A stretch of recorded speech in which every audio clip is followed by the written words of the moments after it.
So, if I could have everyone's attention.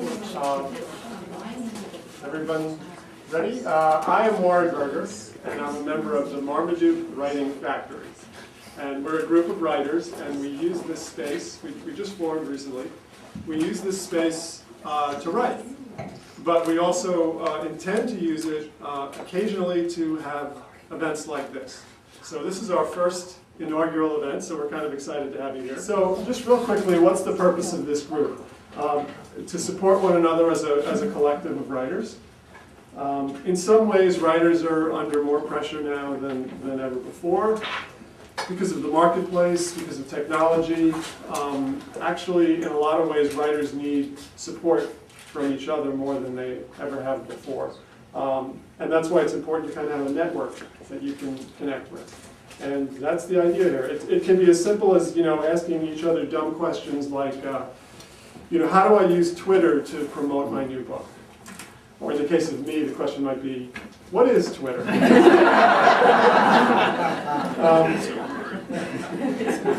And secondly, in addition to supporting each other, we hope to, we're going to be seeking out ways to engage with the community. And that could involve local schools, libraries, and just generally advocating on behalf of writers and writing. Maybe the most important aspect of the place, though, is that it's a place to work. So now I'm going to get to the main event. We're featuring two of our members who have great new books out, Kate Buford and Bob Sullivan. The story of Jim Thorpe is extremely relevant today. So to tell us more and to read from the book, here is Kate Buford. Yay. The reason I wrote this book, or not the reason, what precipitated the idea when I first talked to Ben and others, was that my previous book was a biography of Burt Lancaster, and of course he played Jim Thorpe in the Warner Brothers biopic Jim Thorpe All America in 1951. And as I was doing research in the Warner Brothers collection at USC, I was just so struck by this story, and struck by how much people cared in 1950 when the movie was being made. And Jim had just been named the greatest male athlete of the half century at that point by an Associated Press poll. People flooded Jack Warner's office with postcards and letters saying, "Don't mess with this story, get our hero's story right." And he hadn't played a game since 1928. And I thought, he's pre-radio, he's pre-movie newsreels, he's really pre the flowering of American sports writing, although some of the people like Grantland Rice and Damon Runyon were getting going in the teens. He's certainly pre-television. So what grabbed people? What did he represent? And that was the reason I thought I would do it. So I'll read from the prologue and then the Harvard-Carlisle game of 1911. Jim spoke at a testimonial dinner in his honor in Carlisle, Pennsylvania. He kept the audience laughing as he reminisced happily about his days at the Carlisle Indian Industrial School. At a sports writers' banquet in nearby Harrisburg soon thereafter, the crowd rose when he was introduced and applauded him for 5 minutes. Overcome at the warmth and welcome extended to him by the people who had seen him at his best, he had tears in his eyes.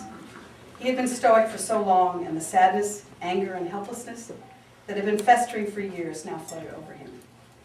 The AP polls continued into February, recognizing the greatest achiever in each major sport, until Sunday, February 12th, when sports page headlines across the country announced Jim Thorpe selected as best male athlete of the half century. In 2008, Sports Illustrated would point to the 1911 Harvard game as the highlight of a season that would have earned Jim the Heisman Trophy had it existed then.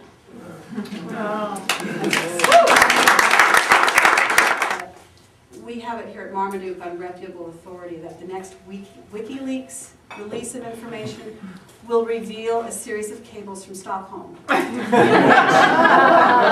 is being seriously considered for the Nobel Prize in Science for his extremely, how are they putting it, original contribution to modern science. And the only thing that's holding up this decision is which prize they'll give him. They'll call the Nobel Science Prize for inventive science.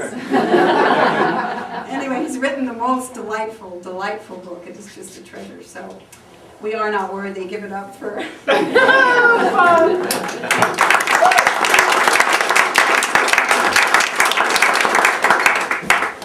long as the Swedish courts leave me alone on other allegations.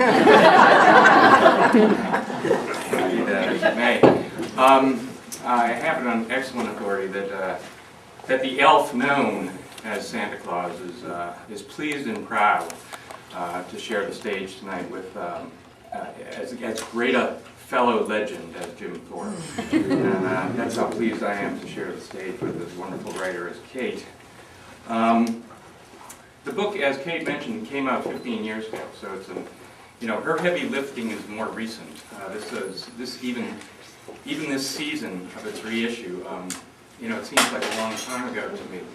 But it's been wonderful for me to go back and revisit the book and revisit it with my children who weren't yet extant when the book first came out. So it's for that I'm thankful that it has been republished.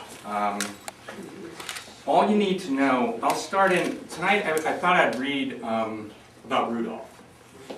We all know the Rudolph story, but do we all know the Rudolph story?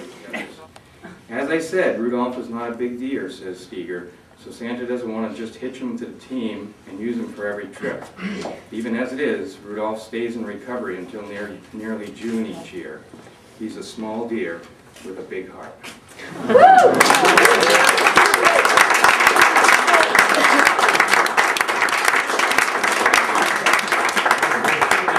Thanks for coming out on such a chilly night, and I thank you, Kate thanks you, Warren, we all thank you, and Rudolph thanks you.